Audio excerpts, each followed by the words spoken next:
Hello and welcome to Kritfayle. Tonight we are having a discussion with the ghosts of Lead designer. Not the ghosts themselves. No, not the ghosts themselves. My name's Chris, by the way. I know that all my avatars all say Ghosts of Ur online. Ah, But you can see me on the Twitch channel. I'm the guy with the long hair that's always, well, not the long hair, but the most hair on my head that's playing in the Twitch studio. That studio, Emily, is right here in Buffalo. That's in this okay. building. Yeah. Yeah, we've been running reruns for a while because we're doing a couple other projects, and so we just usually will have a couple of, we'll do a couple of good sessions of playing it, and then we'll just rerun. So, have you considered then doing any recording Ghosts of games from the countries of which it was Ooh. based? It would be interesting. Well, I can tell you this: if I ever found myself in southern Basra, I would be ecstatic, and two, yeah, I would be all over social media for sure.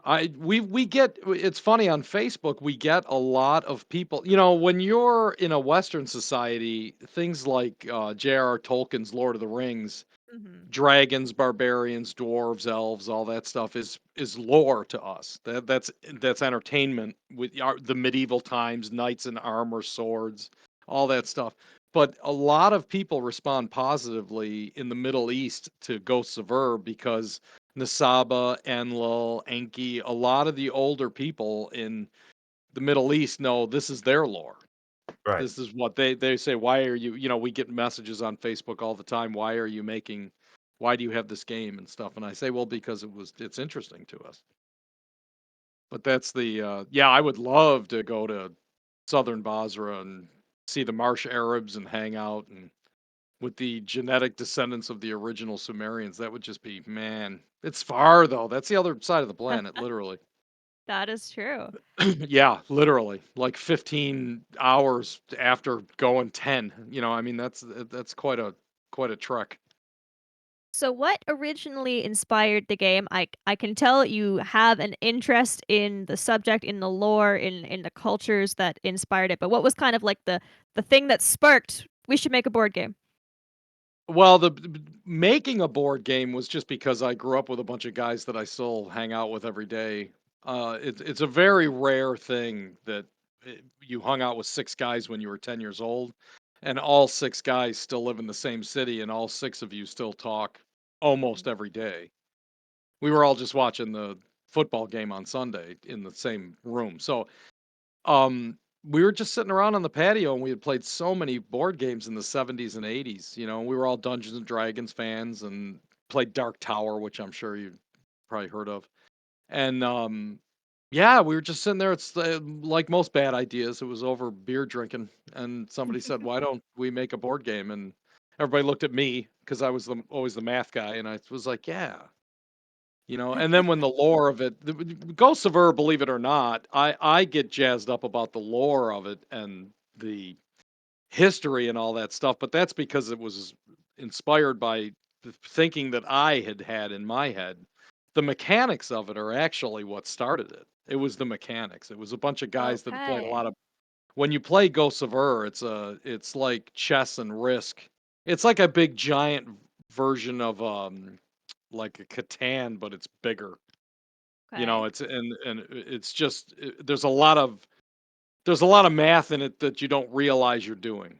It's like chess. We were all on the chess team in Catholic school, and the chess is 100% of the data is in your mind. There's only 8 rules. When you're sitting at a chess set across from somebody else, the rules aren't very complicated, but being good at it is Mm. what is in your mind, and that's the data set. All board games have that thing, mechanics versus data, and the data, as much of it as can be in the head of the player, is better than having it be.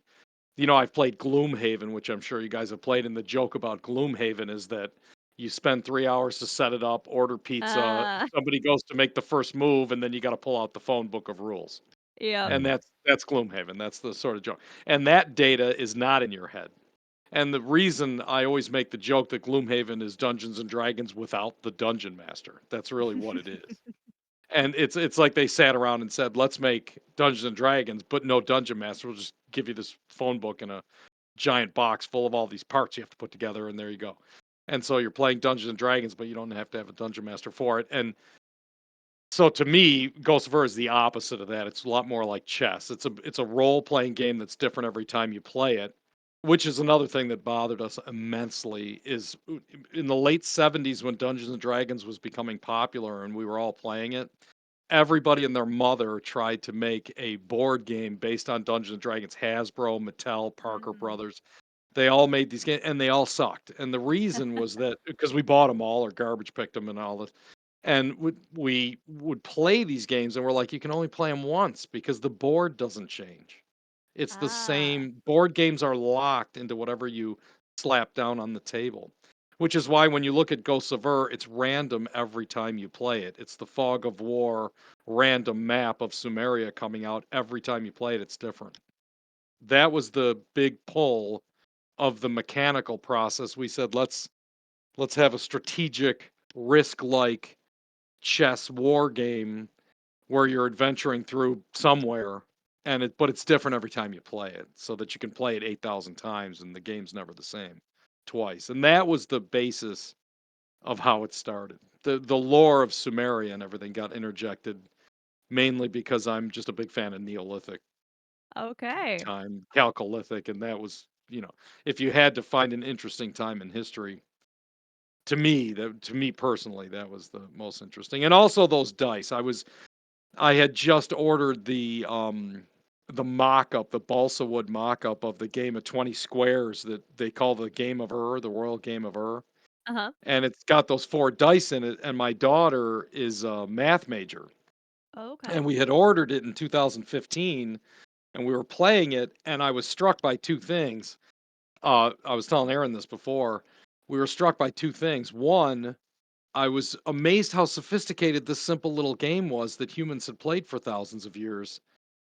My daughter's name is Shay, and I said, Shay, this because we played like 3 times. We were so enthralled by this when it got to the house, and I was like, wow, this is so strategically sophisticated for this dumb little game that humans designed 7,000 years ago. And my daughter was kicking my ass, and I said, Shay, how are you beating me like this? And she said, Dad, I don't think these dice are random.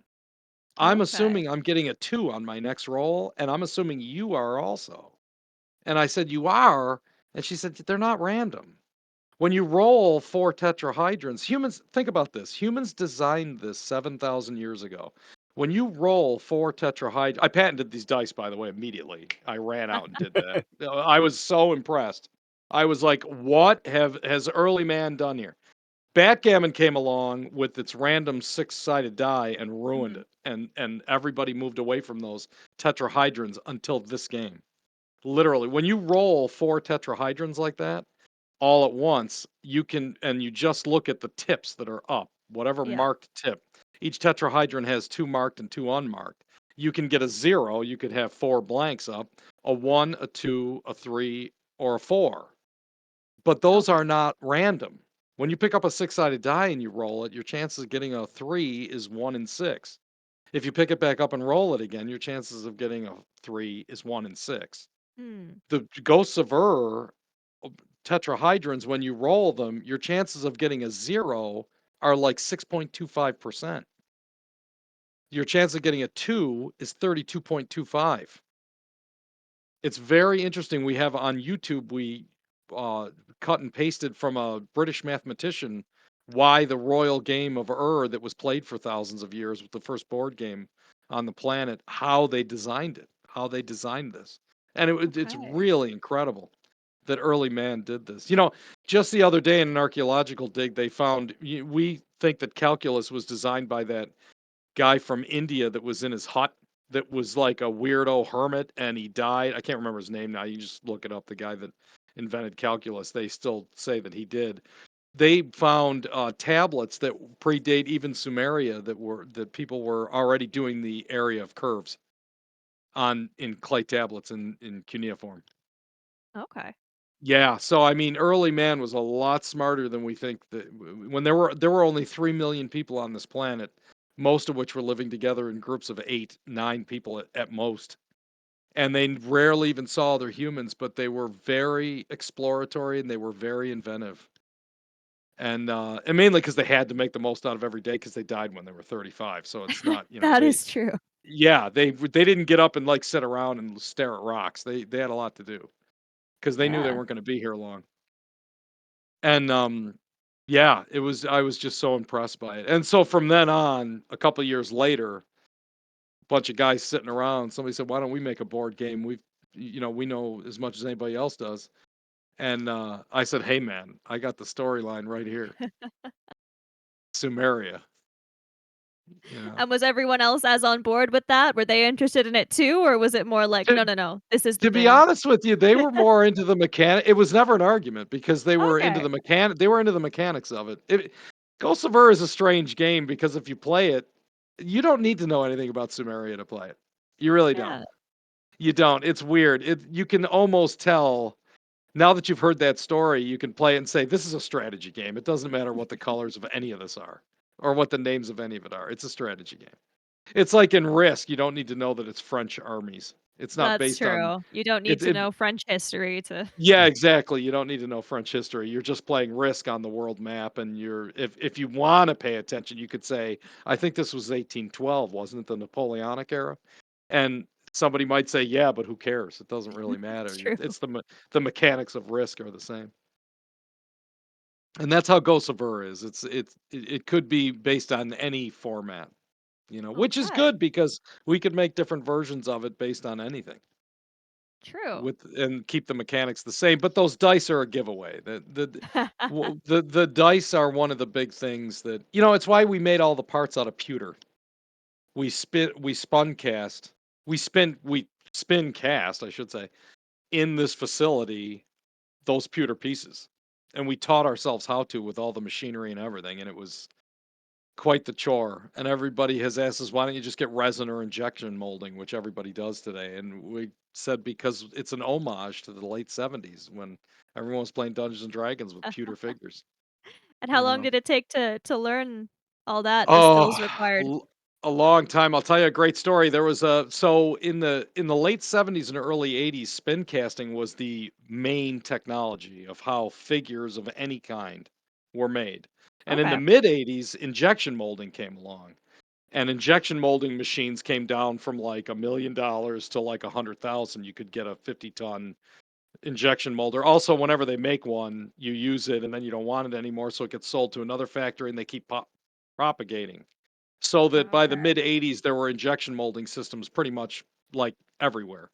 And so anything that took a lot of humans to do dropped by the wayside, and injection molding plastic became, and the technology advanced to polystyrene and all this other stuff. And so the injection molding took over, and spin casting died. As an art form, it effectively just died. Now, when it did, most of the places in the United States, because a lot of it was in New Jersey and the Northeast in general, there's a couple warehouses outside of New York City where that bought up a lot of this equipment.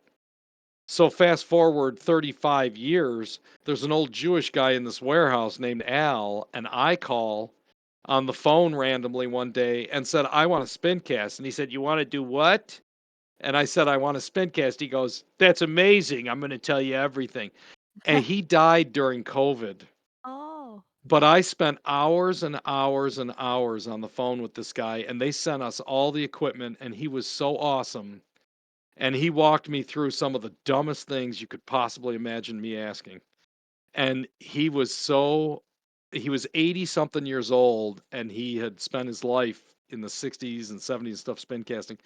And he was just in retirement working at this warehouse. And he used to send me things. He would handwrite stuff and mail it to me because he was bad with email. Ah, And he was the driving force behind a bunch of goofy ex-geners learning how to spin cast. And today, as you can see on our website, we have an entire smelting room, and we can smelt figures as fast as an injection molder goes with 4 of us. that's awesome. It is. It is. We can go from bar pewter melted, spun cast, nipped, sanded, the whole 9 yards.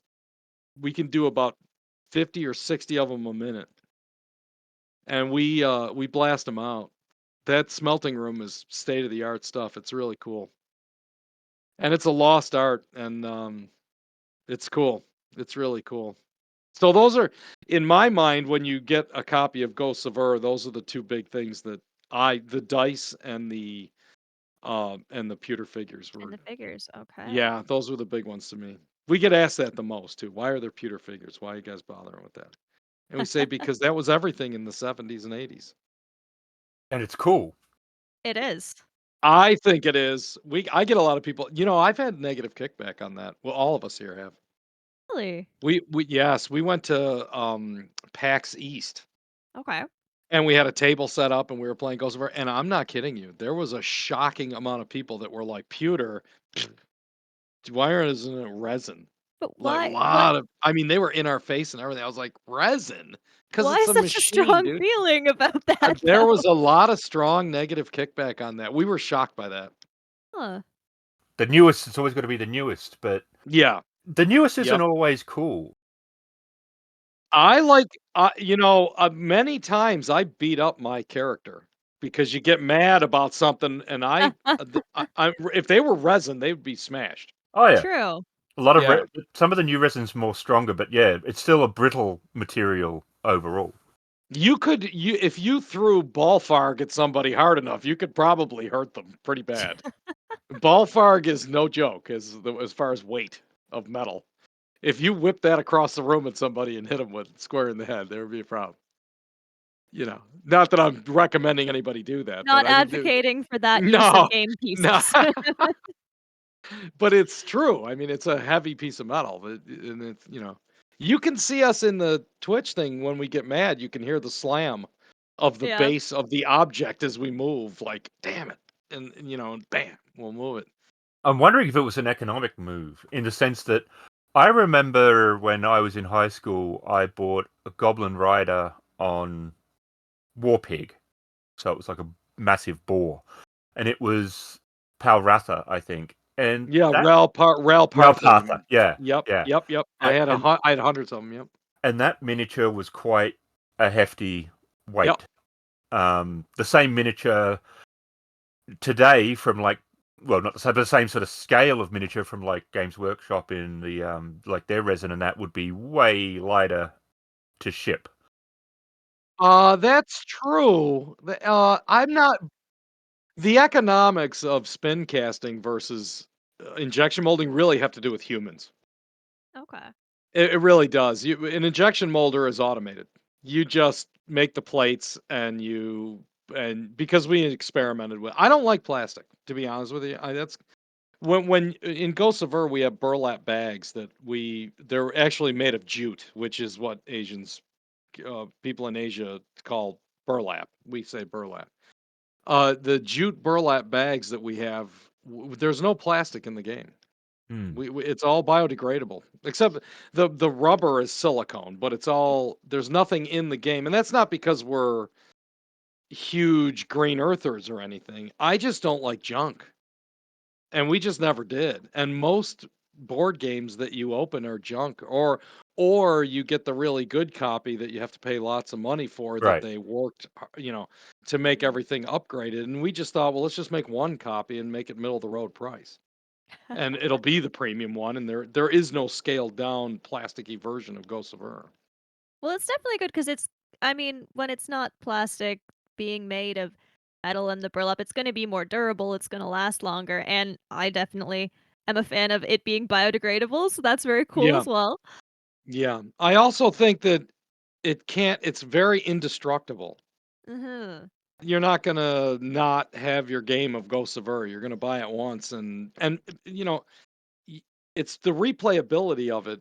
Originally, we foresaw a lot of college students playing this in dormitories. That was the thing, and we thought this is gonna get banged around, left under beds. It's Needs got to to be be. sturdy. Yeah, it's got to be sturdy, right? It's got to be metal. It's got to be the mat is unique. Everything's unique about it in the sense that it doesn't have any of the wonk that normal board games do. Okay. and that was originally the design implementation of it. Injection molders are nice. I mean, don't get me wrong. The resin injection that they do. You know what I really like? I like die casting, but we couldn't. Mm. Die casting is really, but to do die casting is like the high industrial version of spin casting. Die casting Ah, is where your molten metal that's actually die casting is like injection molding with liquid metal. yeah. Essentially, it's those two worlds meeting, and it's automated, and you're not using plastic, but last thing the world needs is more plastic, man. Right. That True. I'm just convinced of that. It's everywhere. Now, you say originally you thought you could see like a lot of college students playing it. Now that the game is finished and you have seen different people playing it, who do you think it appeals to the most? Is it people who love strategy games? Is it history Well, enthusiasts? we're in the embryonic stage. It sells, but it sells anemically, right? Ah, And we're not. I believe it or not, the vibe that we get because we talk with a lot of people who have bought it. It's collectors. It's people that okay. like Sumeria. It's people that know about its uniqueness. And Okay. it's not. I think when like years from now, when it's part of the zeitgeist of board games, when Mhm. people just know Ghosts of Urm more, I think that people are gonna understand the strategy, the layering of it, the Okay. layering of the mechanics. Right now, it's just an interesting, really well made, weird. But you know what? Okay, so here's what everybody says: they don't know how to categorize it, which is very strange to us. But they don't. It's not a deck builder. It's not a roll and move. It's not. But you do build a deck. You do roll and move. It's not a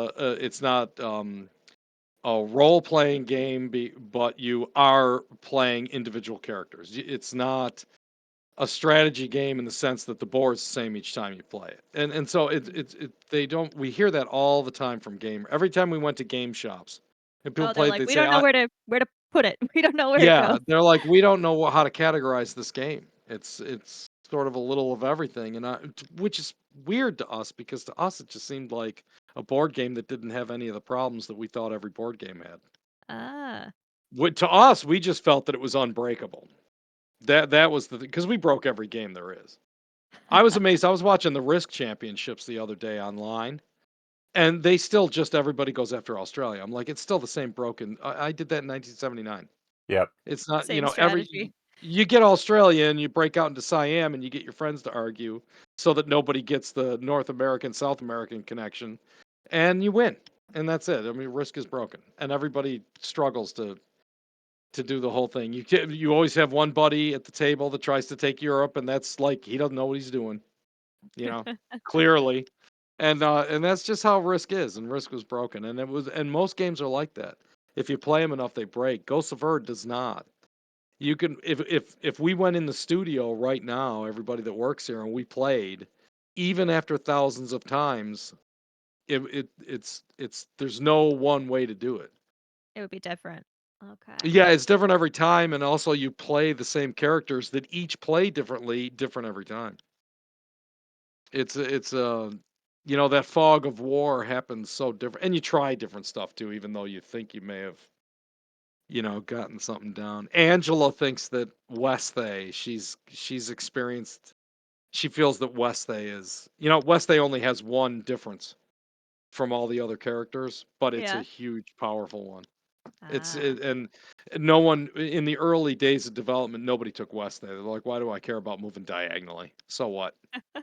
And today, Angela will tell you. I mean, she doesn't win every time, but she thinks that she thinks Westhay is the greatest thing ever. So she clearly has a favorite. Do you find that other people kind of gravitate towards specific characters, or are they more happy to like, I'll switch it up. I'll be someone else I this time. like playing Anglian, and no one plays Anglian. Okay. Yeah, and I don't know why that is. Anglian was based on an archaeological dig in southern England, and his vibe is that he's a basher. He's like the warrior type of the lexicon. Mhm. And the backstory that we had written for the comic books and stuff is that he was kicked out of his group because he just wasn't very smart, and he Ah. and he commits violence too much. And in the game, he can't roll a 0. He's only got 2 things going for him. He can't roll a 0, and he gets a plus 15 added to his already bonus against, or taken off of the negatives against ghosts and stuff like that, of things you're fighting in Sumeria. So the PvE aspect of it, he gets a plus 15 on the combat dice, which are 1 through 100. And so basically, he's just a guy that can't move forward. But there's 2 downsides to that. One, you got to do a little more math than all the other players when you're rolling your dice. If I roll 47 and Kish are minus 20, so now I got a 67. Now I got to add 15. 77 5 is 82. A lot of Mm. people don't like doing that. They just want to do the 20. And so I have an 82 against whoever's playing the defender has to roll for the Kish, and they got to get an 82 or higher, or I win this particular fight as I'm moving Okay. around the board. People don't like that with Anglian. The other problem is that Anglian gets so much Nisia Mu cards treasure. Basically, he's like Conan with like all kinds of treasure. And the Nisia Mook deck has things it does for you in all kinds of directions, not just one direction. So that you have a card limit, an encumbrance limit of 6. And so we call it deck lock. It's not in the rules or anything anywhere, but you can see us on Twitch. People don't like angling because they get deck locked. Ah. You know, any other character, you get your cards as the game progresses, and you have your little deck, and there's not a lot of choices to make, just when to use them. Mhm. With angling, you're getting the cards thrown at you constantly because you're bashing the shit out of everybody. And so now you're deck locked, you're discarding, and you're like, ah. And now and there's a negative choice function to that.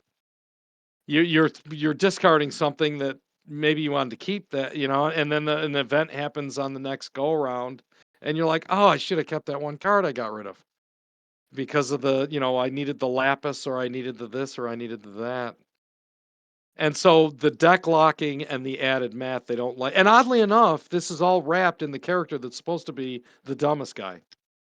But you've gotta do the So most math. Got yeah, it. I get you. You're right. I'm going to choose the dumb guy. I have my calculator here, and I'm going to make some hard choices Yep. on the discarding of my Nisia. Nisia Mook is Sumerian for fat cash. We went through the Okay. Sumerian. The Sumerian language only had 700 words that they know of. So, which is common in the Neolithic period. People didn't have the vocabulary is very, very small. Even when humans ran into each other, if they could even remotely speak the same jargon, they didn't have very many words. They didn't have long conversations like we do today. They didn't have time. They were too busy getting Yeah, everything in before they died at 35. yeah. I was telling Aaron before that, and this is I have another crazy theory I've been working on. So 3 million people on this planet, all living together in groups of 8 or 9. Somehow, now 3 million is nothing. The population of Erie County is the county I live in is 1 million.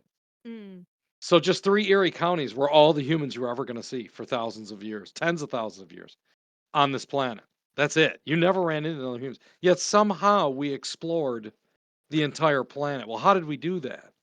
Well, we were always told in high school that early humans were nomadic. Yep. And to us, that just means they were always moving, meaning they walked in a straight line somewhere. But 8 people didn't walk in a straight line anywhere. We now realize through archaeological evidence that people basically lived in a 20-mile circle. Mm. You lived your whole life moving around inside a valley or around a mountain or around in an arid area, wherever. And it's because the animals and the food got away from you. Yeah. So you had to just keep moving. You had to just sort of keep. That doesn't mean you ran into other humans, though. You would rarely run into another group of 8. Now, in that group of 8 or 9, somebody was a jerk. Somebody was disliked by everyone else. And so they would be told, get lost, right? We would the old BC adage of scapegoating. Hmm. We're going to say all these problems we're having are because of you. And we're going to make you walk off and die, and you have become the scapegoat. They did it with actual goats back in Jerusalem back in, 1500 BC. They would take a goat and say, "This goat has all our sins," and make it wander into the desert and go die of thirst. That was the scapegoating. Mm. And humans did this to each other. And those people wandering around most of the time probably died. But sometimes they met other groups. And sometimes they went exploring and did all kinds of other things. And so the entire planet was explored by jerks. Think about it. This entire planet was crossbred and introduced to each other in these groups, and all the communication happened because of jerks that couldn't get along with the people they were with. Fast forward to today, I'm watching the alien trials in front of the Senate, where they're saying the NASA and the US military, and it turns out the French military and the Chinese Air Force, they have all this footage, and what they appear to think is some of these agencies have actual crashed objects, and they say, why is it always one lone alien in one lone ship? Why do they crash? Where's the mothership? Where's the thing? And I sat there and thought, it's not that confusing to me. It's probably illegal in some universal structure to bother us. We're not that advanced. So every alien that can't fly these ships and can't survive in this environment and stuff is probably a jerk. He's probably a criminal. It's probably a biker. It's probably some jerk that got here. Probably shouldn't have been here, right? That's why it's zipping around. That's why it's always a single, you know? Yeah. Cool, right? Yeah. Yeah, there's UFOs, dude. Except that they're jerks. They're just like 7,000 years ago humans. I like the theory. The reason there's only ever one alien is because 'cause they're jerks. Yeah, it's because they're jerks. They're not supposed to be. They're committing an illegal act in the universal whatever, They got thrown and out of their they're alien friend committing group, suicide. and they They came know they here. can't. Yeah, they can't breathe here and stuff like that. That's why they're always erratic. It's always zipping around. They can't. The Navy has all this footage. They're like, "What is that thing doing?" And so it's a biker that's not supposed to be here. It's a jerk that's landing on the planet. Well, Douglas Adams in Hitchhiker's Guide, when Arthur asked Ford Prefect about UFO sightings, he said, "Well, yeah, they're usually just like alien college kids who Yeah, like choose Yeah, teenagers. some guy who's yeah, drunk, that no one will ever believe, and yeah, shine bright lights at him and walk around in front making whoop whoop noises and yeah.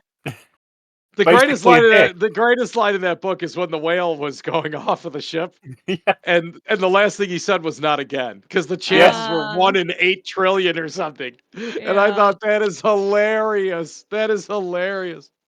Not again. His last words. But anyway, yeah, that's my UFO theory. To me, as somebody that sits around dreaming about the Neolithic period and how humans all met each other and stuff, that alien, because they were literally yelling at that guy. The one senator was like, "Where are the motherships? Why aren't they introducing themselves? Why aren't they here? Why is it always one alien in one weird zigzaggy ship that crashes? Why is this?" And I thought that makes perfect sense to me. Mm-hmm. 100% perfect. It wouldn't be any other way. That literally that wouldn't be any other way. If they could breathe this air, which they probably can't, and when they crash and stuff, they're jerks. If they got out, they said, I broke the law. I'm not supposed to be here." I ran the line and they was being chased until they pulled away because they didn't want to introduce themselves to you. So here I am, and now I can't breathe and I die. That to me, that's what these stupid chips are all the time. If they're real, of course. Yeah. Interesting theory, right? Yeah, I think so. Yeah, but so Emily, just to catch up to speed. So in 2003, we invaded Iraq, right? The United Uh-huh. States and the coalition forces invaded Iraq, and it was for a bunch of political reasons. But in May, or it was in March, I remember that in the 80s they started doing mitochondrial DNA testing, right? And Okay. they can tell where every human, like your mitochondrial DNA, they can tell who you are back 5,000 years, right? What haplogroup you have in your genome Mhm. and what different markers that haplogroup has expressed, what it has been cross connected to. for lack of a better term.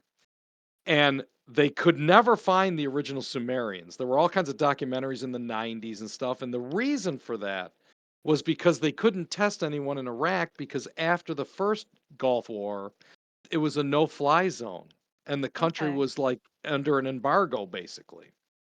So nobody could actually get in or out of Iraq. So at the same time as this technology advanced, the place where the original Sumerians were, I noticed I watched a documentary on PBS and it was all about mitochondrial DNA and they went back 80,000 years and there was this one researcher and he did everything on the planet all around except right there. And it was Mm. because they couldn't go there. They couldn't go to Iraq. And they wanted to find the original Sumerians, right? Yeah. So when we liberated southern, I say liberated not for any political reason, just when we invaded Iraq and we had gone north of Basra, the first planes that landed I thought was interesting. I remember it was in August of 2003. The first planes that were landing were UN guys, literally with lab coats and briefcases. And I thought, what are they doing there? And it turned out 6 months later, they released a paper and said, we found the mitochondrial DNA of the original Sumerians. They're the Marsh Arabs that Okay. live in southern Basra.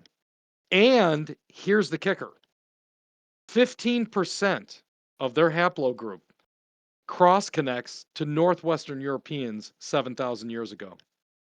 Huh. How's that possible? How were the first cities on the planet 7,000 years ago not only a destination for Northwestern Europeans? How did people who were, you know, in groups of 8, how did any of them wind up down there? How did somebody from the Orkney Islands in a haplogroup that had never seen 70-degree day wind up in the desert of Sumeria in the city of Ur crossbreeding with someone 7,000 years ago? How's that possible? 15% of their haplogroup cross connected. Huh. It was all the reason for publishing the study. And that's what Kosovo is based on. You're one of a Northwestern Europeans from 7,000 years ago that's adventuring in Sumeria in 3800 BC. But who's the bigger jerks? They were all jerks. Oh, the jerks are the players. You know what's funny? The players. You know what's funny, Aaron? You asked that. No one has ever brought that up, but day one, I said, why don't we make a game where the players are the jerks? Ah. If you know enough about the lore of Ghosts of Ur, you're actually a jerk. You're one, but no one knows that because they don't. You feel more like you're invading Sumeria, Yeah. but when you look at it, you're the jerk. You're Yeah. you're you know you're one of the jerks. Yeah, because when the game starts, you draft, right? Whoever has to be the gala, which is the tile placement person, Mhm. is always the highest roll, and that's a downside, but the good side is you get to pick first. Ah. And it just goes in reverse order. The person that picks last, it just goes clockwise. And the person that picks last gets to move first. And so Okay. that's how we balance it. But you draft because all 6 characters are different. There's actually a 6th character too because Sumeria can win. Everybody can lose. It's mathematically hard to do, but we made a 7th character, which is Sumeria. You can just take the It's just tile if bag all and the players lose. yes, but you can beat all the players. It's like you and Sumeria against the other players. Ah. Yeah, it's called the Gala Master. And believe it or not, it became very popular. During the draft phase, let's say you would pick third. You would just take the bag and say, you know what, I'll be the Gala Master, and you have an encumbrance limit of 6 Okay. cards of Discovery and Nisiamuka also, but you're rolling against everybody, and every time you win, you get a card. And so and you play as the ghosts, you play as the final objective, you play as everything, and so you have to pick and choose when you're using everything, and there's a lot of strategy to it, but it's fun. And Yeah. basically, it takes the mathematical anomaly of Sumeria winning because Sumeria can win. It's just very difficult. It takes that difficulty and raises it by adding a human that wants to take over as the decision maker for it. Okay. Yeah, it's really cool. Yeah, that's Golem Master. The Golem Master was such a great on our website, we have all the what we call variants. Yes. The Golem Master was so great that after we came up with it, we thought this should have been in the rules. I mean, anybody that plays Ghost of Ur a few times is adding Golem Master as a. So would that be your favorite of the variants that No, I never play Golem exist? Master. Okay. I never play Golem Master. You know why? Because I forget to take my cards too much. I forget to take my cards when I win. Uh, yeah, some strategy. I also like playing Broadgar because he's the jerk. He's the The jerk of the the jerks. jerkiest jerk of all of them. Yeah, I got an interesting story, and Aaron, I don't know if I told you this. So I went all the way to the Orkney Islands, to the city of Kirkwall, which is in the North Atlantic. It's almost in the Arctic Circle. Yep. It's the islands that are off the north coast of Scotland. You have to take a boat to get there. And I was at the archaeological dig. All these characters are named after archaeological digs. They seem like cool names of characters, and we're used to saying their names. And I think we've forgotten long ago that they're actually archaeological digs. And I was at all of Ah, them. If you Google Broadgar dig, that's an actual in the Orkney Islands. That's an actual dig site. And I was okay. there, and I walked around. It was underground, and I walked around in there, and I thought these people are evil. And I got a really bad. They're gone. Their haplogroup is extinct, and I got a really bad vibe. I was like, just really not. I'm not saying it was like ghosts that I felt or anything like that. I just felt like the way the walls were, the way these people lived.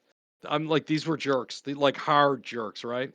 And Broadgar is an old guy that plays with fire that wants to live longer and is going to Sumeria because he's been told that something can extend his life. That's Okay. sort of the lore of who he is. And he's solitary and he's a jerk, right? Well, anyway, recently 2 or 3 weeks ago, there was a girl that was at the university in Scotland that had was doing some field work, and Mhm. she had went through, this was last year, she went through that there was a guy in the Orkneys near the Broadgar dig that had called the Scottish government and said, "Hey, I got a bunch of stones in my yard," which is like in Scotland, so what? That's everywhere. It's like in Ireland saying, "I got a bunch of little stones. I got to make a wall out of it." Yeah. And so he called and he said, "Listen, I moved this one stone. I think there's some stuff underneath it." And they blew him off. And she Okay. saw the record of this, and she went up there, and it's a couple hundred yards away from the Broadguard dig, this guy's property. And under those stones has now just become the largest dig in northwestern Europe in the last 50 years. And it's killing pits. Huh. It's a temple underground built by those people. And they had broken people's bones and tortured them for 500 years. The bones at the bottom of the pit and the bones at the top of the pit, radiocarbon dated 500 years apart. So for hundreds of years in the rainy, cold North Atlantic, these people were torturing each other in underground temples. Huh. Yeah, that was 7,000 years ago. Yeah, that's Broadguard, dude. That's Broadguard, baby. I was like so interested in reading that girl's article. I was like, good for you, man. Awesome. And isn't it so true? And it was only a couple hundred yards away from where everybody and their mother has worked at the Broadguard dig in archaeology. They were a couple football fields away from the real find. Ah. That these people were huge evil, huge crazy evil. And in our game, Broadgar is the anti-player player. He's the PvP guy. He's the guy everybody gets away from on the map. Trying to mess with everyone else. Yeah, his advantages are to kill you and steal your stuff. Like he doesn't have any advantages as a wanderer to go around Sumeria. His best move is to really attack you. And so that's Broadguard. So, how did you approach making a board game, not a board game? I don't know why this is. If you ask me how long Ghost of Ur takes, I would say an hour and a half with 5 people. And to us, that sounds normal. Whenever we have testing groups, if they're not real good board gamers, it's like 3 hours. But you can't poison the well of the data that you're getting Right. by, hey man, speed it up. Come on, Right. Right. we just film the room and Mm. see what we can improve on the rules and stuff like that. But people are casual. They sit around and waste a lot of time. Still 5 weeks faster than Monopoly. That's True. true, and yeah, that's true. The joke we say around here is nobody ever finishes a Monopoly game. Right. Yeah. Yeah, when's the last time you're playing Monopoly and you actually went through to the end? I honestly cannot think of a time. Yeah, it's weird, isn't it? Yeah. The first time I heard that a couple of years ago, I was like, it's true. I've never Hmm. finished Monopoly. It's a game that I always everyone's get mad played at the and yeah. Yeah, I get mad at the wife because she'll have 3 railroads and I have the 4th one, and she won't trade me, like, one of the purple that she has, which gives you nothing, for the 4th railroad. And I'm like, what are we doing Uh here then? Yeah. As an economist, this is a rational choice. You should do this. I just want to do my thing. I'm like, oh, I don't want to play this anymore. Like that's. I feel like Monopoly breeds that. It breeds a lot of that negative yeah. sort of thing. Well, they say it's a game that just tears friends and families apart, so, Yeah, I think Ghosts of there's a little bit of that in Ghosts of Yeah? too. Yeah, yeah. And we can't tell if that's true. We always say the game is haunted. If you watch us on Twitch, you will see every single person that works here say knows. Okay. You'll hear us whisper it. Knows. Mainly because the basement of this place where it was designed and produced and made is a dungeon. It's a Okay. you can go on TikTok. We have hundreds of videos of the sub basement of this place and it's very scary. It's so scary our cat won't go down there. Ugh. It's really it's weird.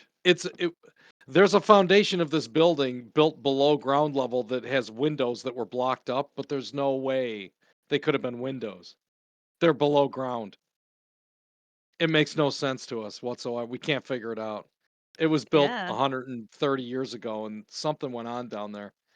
And so we always say that Ghost of is haunted, like the game itself. And Okay.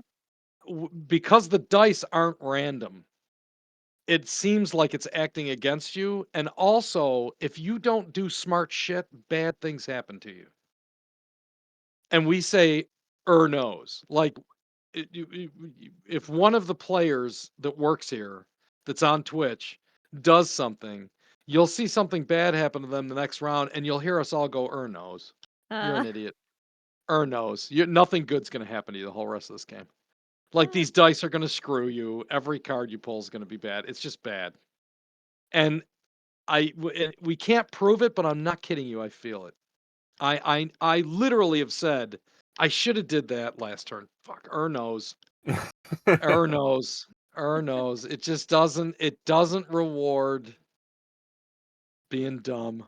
And I don't know why that is, and I can't. Humans are pattern seeking monkeys. yep. That's really Hmm. what we are. We're constantly looking for patterns and things. It's part of the way that our brain recognizes fractals better than a computer does. You know what I mean? It's just how our dendrites are wired. And in playing Ghosts of if somebody said, play this game, it's haunted, you'd believe it. You'd say, I think this game is haunted. Like, I think there's something in the air around me. It's weird. And it's because the dice they act as a third actor. Huh. You know what I mean? They're not random. There's nothing you can expect from them. They just do what they're doing and they seem like they're making decisions for you. Well, it's It's an very interesting strange. incentive to play too if you wanna play a haunted board game. Yeah, and not only that, that's why we started putting the TikTok. We've got one guy that works here that for some bizarre reason thinks it's okay. He's a weirdo. He went down there and he would film himself every day. And we would see him come up all dirty and everything. We're like, nice job, weirdo.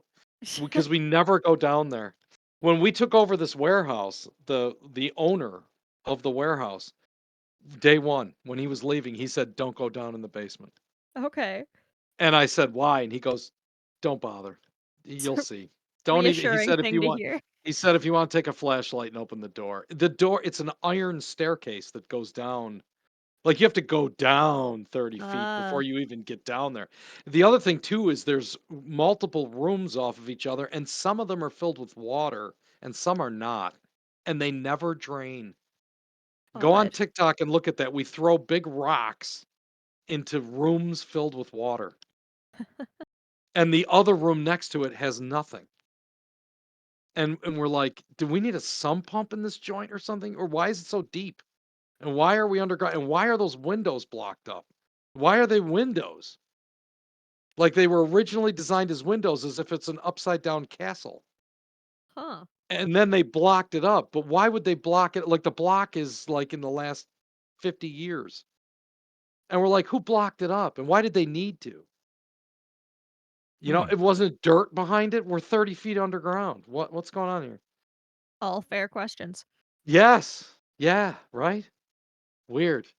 So, but yeah, someday somebody's gonna unearth all this, or and every now and then we'll get somebody. We'll go, "What is this crazy thing going on over there?" And I'll say, "It's Ghosts of Her, dude." Hmm. Yep. Yeah, and the other people that buy the game are history people. Like the first game that was bought was from a professor at University of Syracuse. Okay. Yeah, funny. We all thought we were gonna be millionaires because the website was up for literally 30 seconds. We hit the button, website went live, And someone order. bought. Ah. Order. And we were like, "Oh my god, heat up the smelters. We don't have enough games here," Ah. And there's we run 5,000 copies in the building Hmm. at any Okay. given. There's 5,000 copies of this of the. Well, actually right now I think there's like 4,700. But yeah, we thought we were like hundreds of thousands of copies we're going to need. Oh my god, and that's funny, we didn't see an order for like 3 weeks. It was but he had ordered it immediately, and he said, "Can you sign the inside of the box?" Oh, that's nice. And I said, "Sure." And it turns out when we looked his address up, because we're being nosy, we probably should have just asked him, but we Googled his name, and he's a history professor at University of Syracuse. It's very cool. Yeah, so he's got he said he was going to leave it. He's going to hold onto it and not even open it. So what we did is we unshrink wrap. We cut the shrink wrapping off of it, all signed it on the inside thing, put it back together, re-shrink wrapped it, sent it off Hmm. to him. Super cool. Sounds like Adam.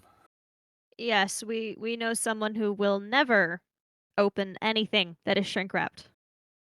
Really? Because he's a collector? Ah, is that why? Is that Hey, why? who knows what goes on in the thought of a Kritfayle member?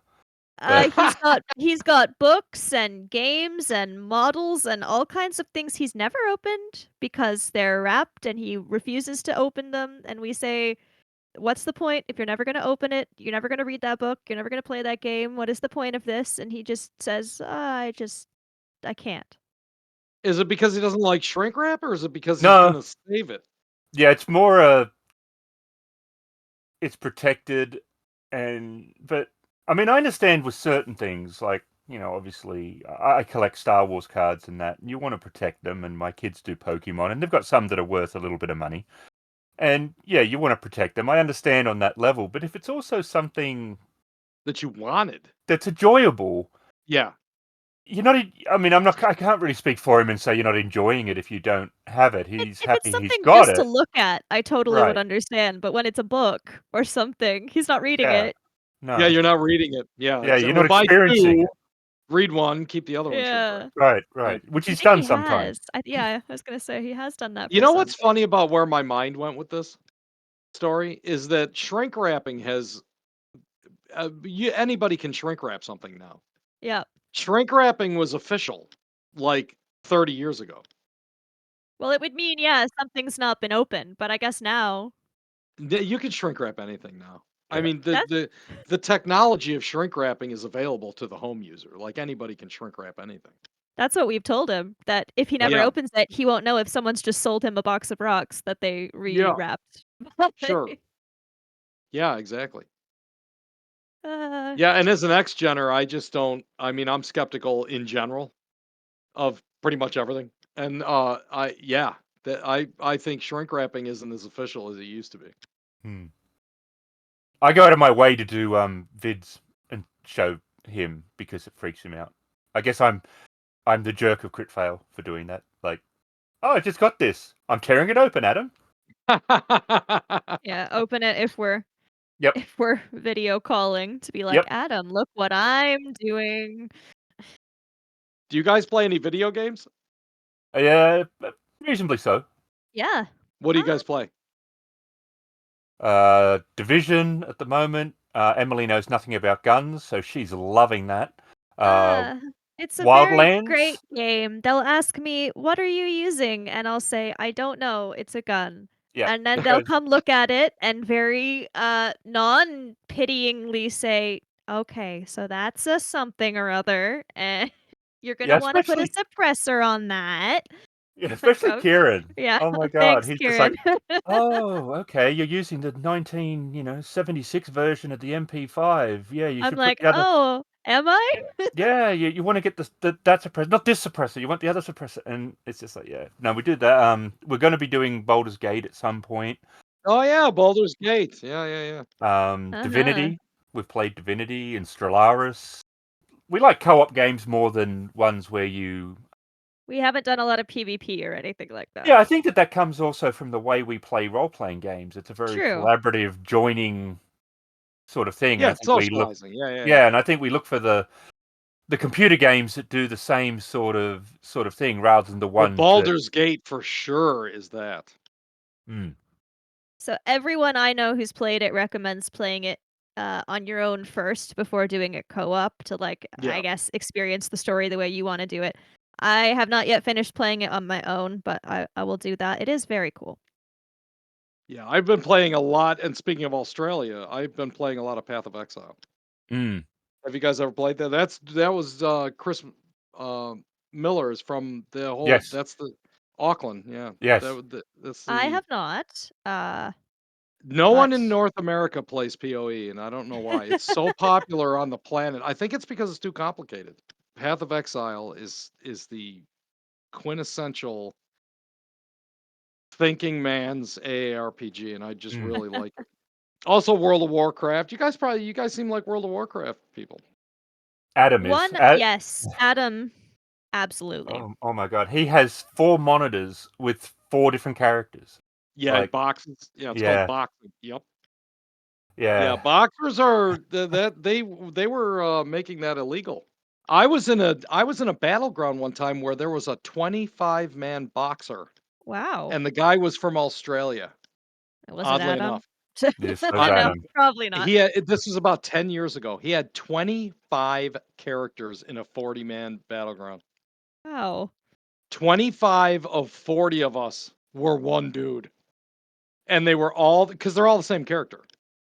When he's playing 4 characters, he's moving like he has 1 keyboard, 1 mouse, 4 Wow. monitors, and 4 accounts, and all 4 of them are all moving at the same time. He hits 1 button, all 4 of them do the same thing. It's called boxing, and you can see it, and it's weird because it makes it like an aircraft carrier.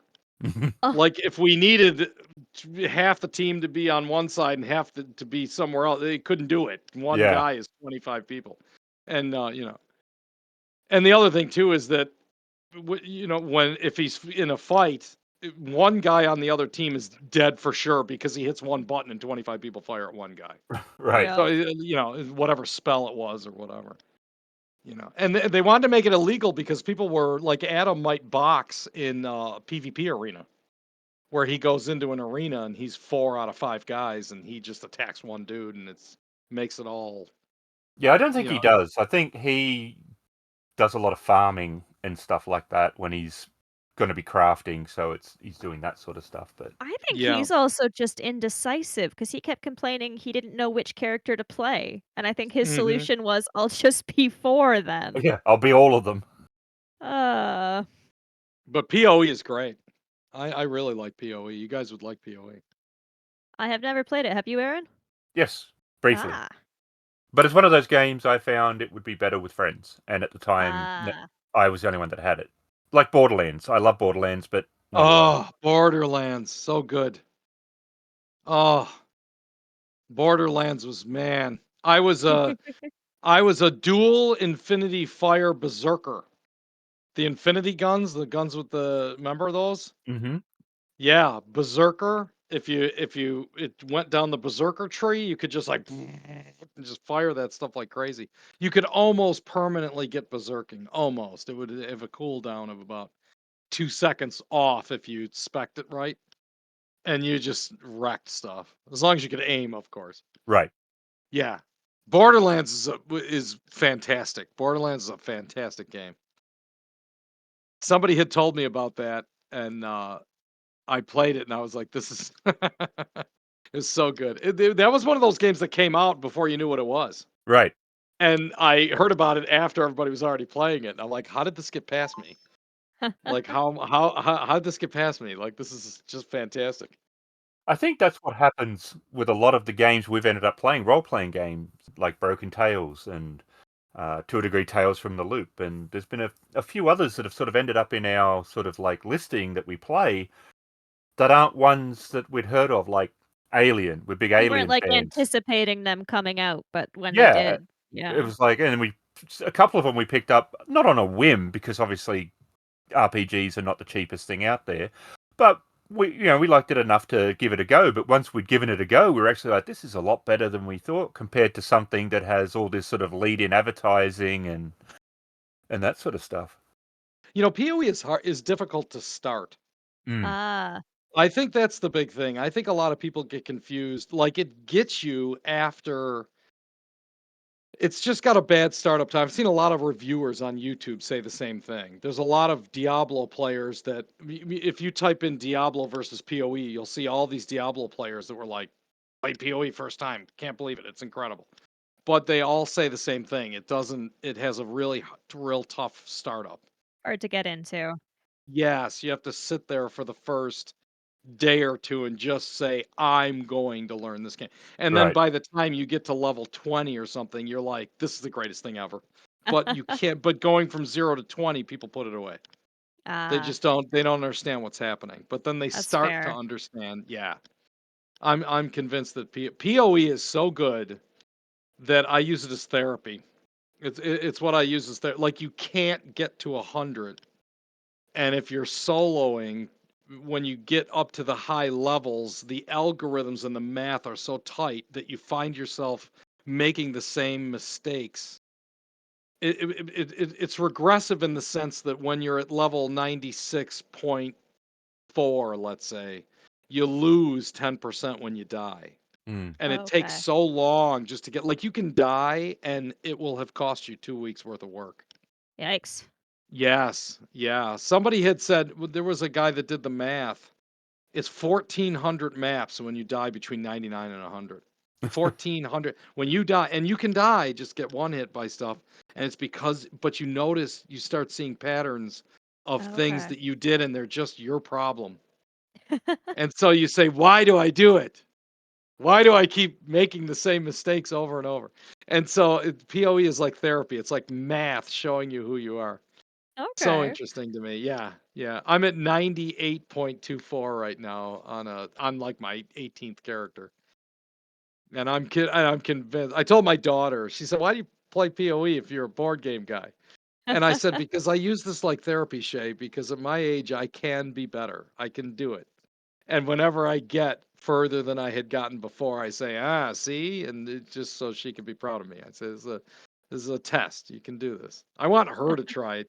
So much about gaming online is about your ability to, it's like that type A personality versus type B. Mm, And NASA has the same struggle, right? NASA eventually is going to have to put humans on ships that have to sit there for years. yeah. And they have to, and they can't get type A personalities wind up becoming violent, and type B personalities wind up becoming depressed and committing suicide. And they can't unravel the mystery of how a human in the desolation of space, how they shed the yoke of the, as Socrates would say, the Yeah. lowly stamp of our origins. Online gaming is the same way. You can't, two groups of five can be equally as talented as each other, but it's the ones that can find out how to work together Mm, that eventually will win every time. And so it doesn't matter that it's technology or the internet or anything. It really is humans trying to interact together. That's what wins, not who's faster on a mouse or something like that. So often we make the mistake of and Ghost of Ur is a lot like that too. A lot of board games are actually. A lot of board games are a lot more about reading the room. Yeah, than it is about getting a lucky roll or being good at the mechanics of a game. It's about reading the room. true. Yes, in the 70s and 80s, I was always it's about reading the room. I remember I'll tell you a funny story. There was a guy, Andrew Chaplin, when I was in Catholic school, and I was captain of the chess team. And this was from 6th and 7th grade, and in 8th grade, I lost the captain's ship, the whatever you want to call it. I lost it because Andrew Chaplin started walking around and telling everybody, "Take too long to make your move. There's something wrong with him. He'll lose track of what he's doing." And people would start making the move and hold their finger on it. And I was ADD. Who knew, right? In the 70s. And I started, because they didn't put you on anything or anything back then. And I would start looking at the ceiling and blah, blah, blah. And I'd look down. I'm like, I don't even know what I was doing anymore. Yeah. And then I started losing every chess match. And I'll never forget that. So it's so much about gaming is about how you can control and react in the room that you're in. That's why I always thought that, bad players are always going to be bad players, right? It doesn't matter. And that's what board gaming to me, that's what always interested me about it. And I think Ghosts of Ur reflects that. It's the strategically the way it's set up. It's very reflective of the fun of it. I think Monopoly's like that too, believe it or not. Yeah. I think it is. So in the era where computers are used for so much, what do you think Yeah. are the strengths of board gaming over computer gaming? Or do they Yeah, that's complement each other? That is yeah, connected. well, they do complement each other. That's exactly what I was just saying. Yeah, yeah, yeah. They do complement each other. It's the same. You know, the more things change, the more they stay the same. You Mm, really again, in a board game, you have to be able to read the room to be an award-winning Overwatch team and win $1 million on the circuit. Same thing. You have to be able to. It's more about how the humans interact with each other. There's no escape from it. There is no spelling bee type game, right? Mm. yeah. It, there's no math quiz. That's not what's going on here. All board games and all computer games and everything is all about how the humans are interacting with each other. That's true because, I mean, not being computers, humans tend to be fairly inconsistent, so it's definitely gonna play differently depending on who you play with. I was gonna say, could you see a digital version of Ghosts of Ur, or do you think it's really important to have the physical tokens, the dice? We have an electronic version that you can download and play for free. Ooh, good to know. Yeah, you can. Yeah, you can go on Steam and download it and play free. It's been up there the whole time. It's free. You can just download it. Very cool. Yeah, we actually worked really hard on that. Well, I didn't, but there are two programmers that work here that they just did it. They were just like, you know, they just made it. And it's on Steam. It's Ghosts of Ur. You can download it. I think you have to have Tabletop Simulator. Oh, okay, that might be why I couldn't see it on its own, maybe in Tabletop Simulator. Okay. Yeah, if you go in Tabletop Makes Simulator, sense. it's one of the downloads. And we don't advertise it or anything. We just sort of it's there. It's Like if you there ever want to if you need it. Yeah, it's cool. I mean, it's the same game. There's nothing it's you playing multiplayer online with people. We actually had a couple of Twitch sessions where we played it Okay. on Twitch while we were talking on Discord and playing. Yeah, I mean, you could, but board games are a little bit different in that the value they add is the human interaction, True. you know? Yeah, we do most of our recording, well, all of our recording, I don't know why I said most. We do all of our recording online, at least by virtue of the fact that 2 members live in Australia and refuse to commute. I don't know if you can believe that, we find it unreasonable. Yeah, very. Yeah, Um, right? but it is something you do miss when you're doing stuff. Even talking on Discord, when you're doing it online, there isn't that same sort of sense of community. Do you So guys ever do anything on Twitch? I heard you say OBS, Aaron. Yeah, I use it mainly for recording interviews. We haven't done we Twitch. have never done anything live for probably good reason.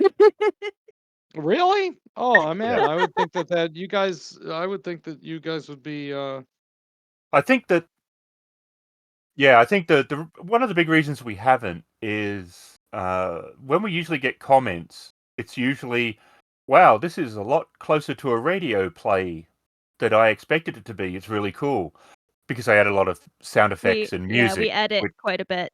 which has to be done in post. I couldn't do that on the fly. That's true.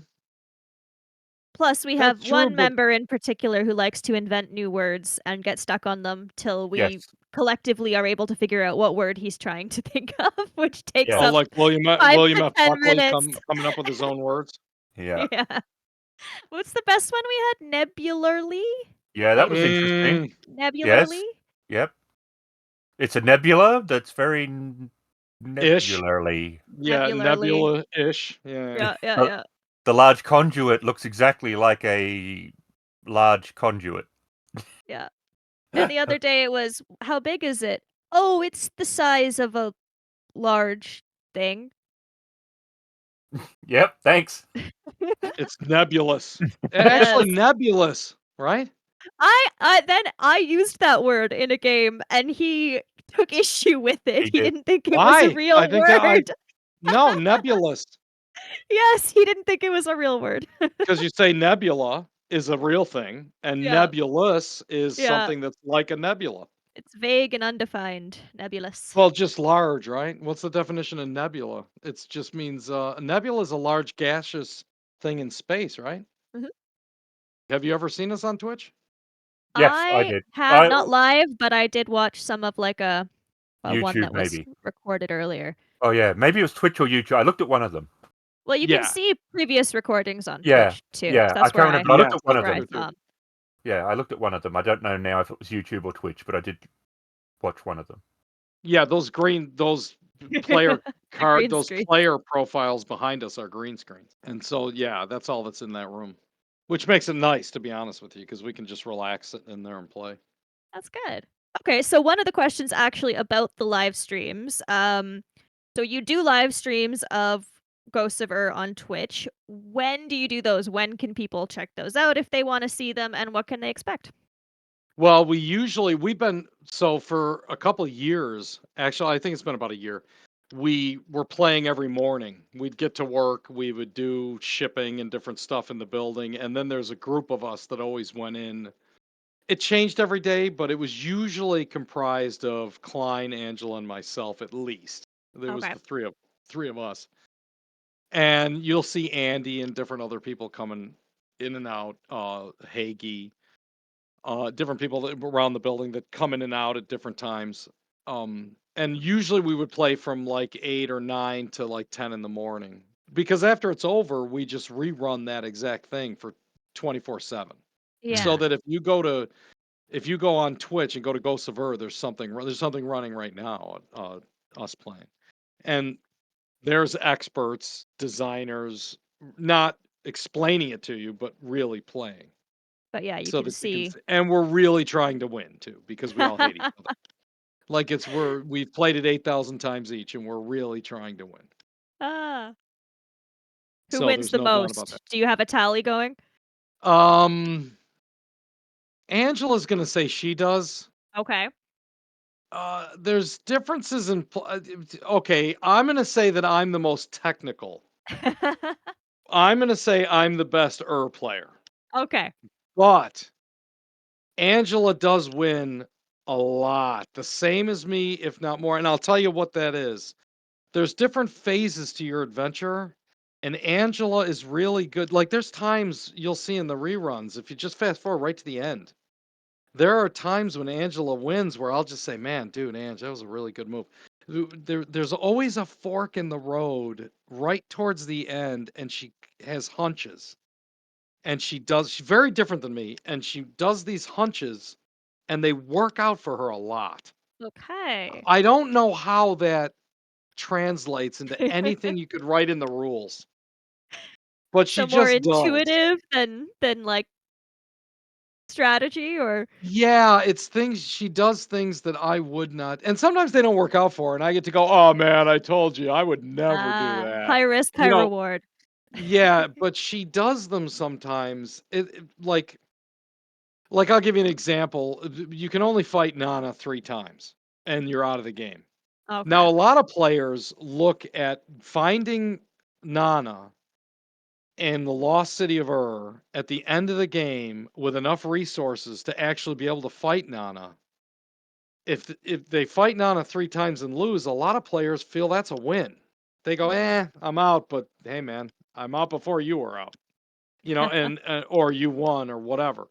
And so you didn't win, but you didn't lose either. You fought Nana 3 times, and the rolls just didn't go your way. And a lot of expert players are okay with that.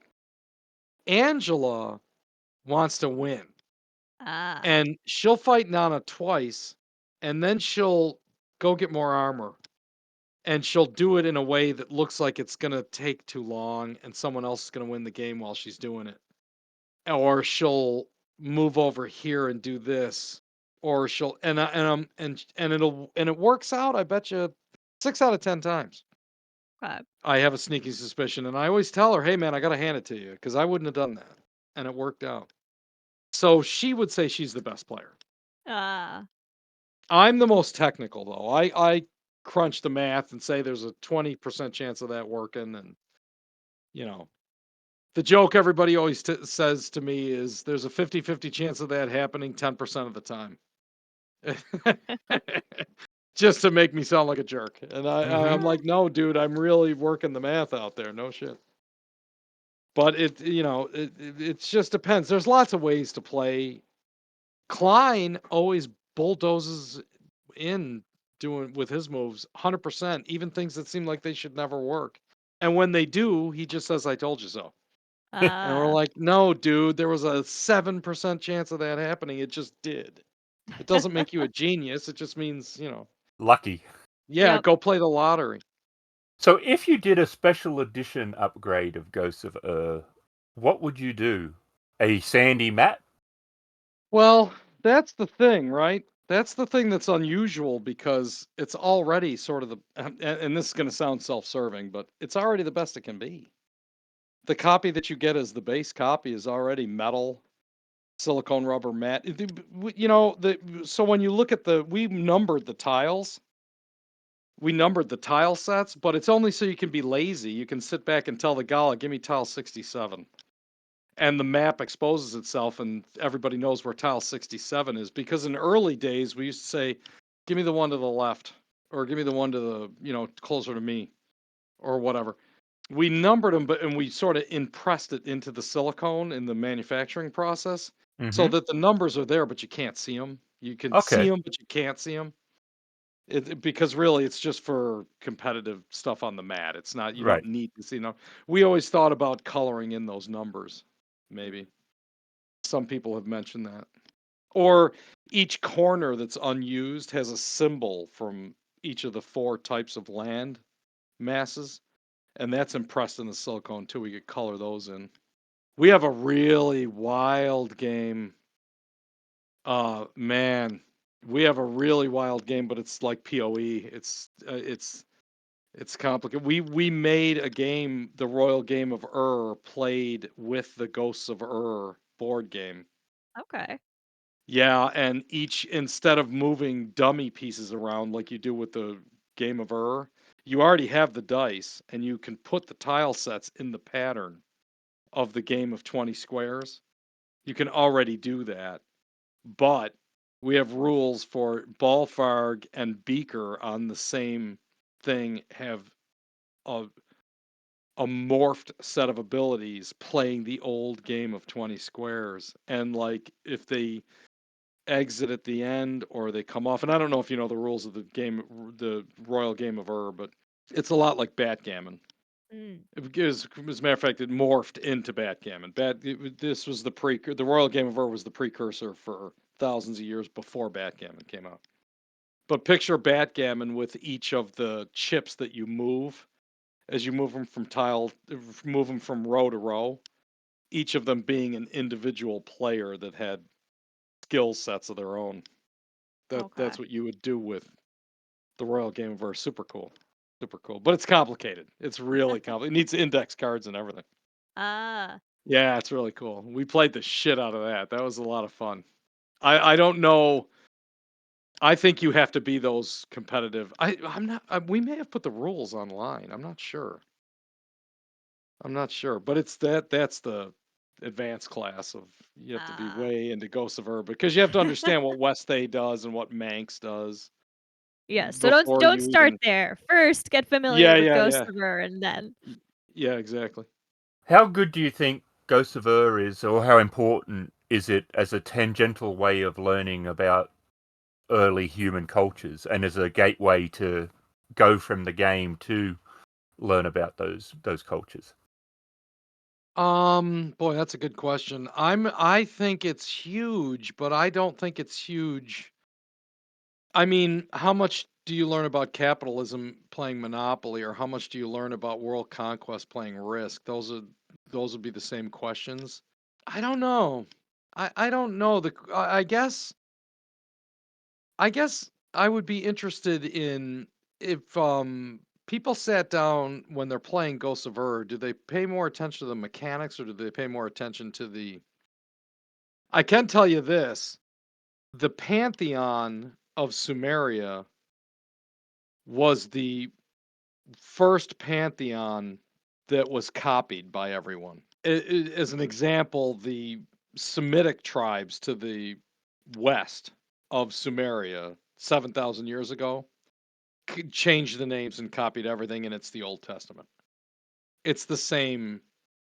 And humans used to use religion as theater. They looked at it as theater. Thunder in the sky happened, and they said, Enlil's mad. Enlil hates humans anyway, right? Enlil wanted all humans killed. He hated the fact that he created this. We were noisy to him. And it's a this was the fair theater. assessment. Yeah. This was the theater that they had. Mm. And this followed all the way up through the Greeks, all the way up to the Greek pantheon. It was just, and certainly the Norse mythologies, Odin and Loki and Thor and all that. I mean, this was theater. Who was mad at who? You know, Ran was going to tip your boat over because Odin pissed her off. Like this is what you did for entertainment, and somehow we morphed into something more serious. I'd like people to realize that. That would be interesting. But I don't think you do. I think when you're playing Ghosts of Ur, I think the pantheon of it and the lore of Sumeria is in the background. I think the mechanics take forefront. Okay. I think that's a guess. To me, it's not. To me, I'm all about Sumeria, and ancient history, but I don't think that most people. I think the average players, yeah, Yeah, the average person plays Risk and doesn't really care that it's that's French fair. military pieces. Yeah. And we want to thank Chris from Ghosts of Ur for taking the time to talk to us, and you can check them out online, and we have the link in the description. All right, cool, man. See you guys. Have a great night.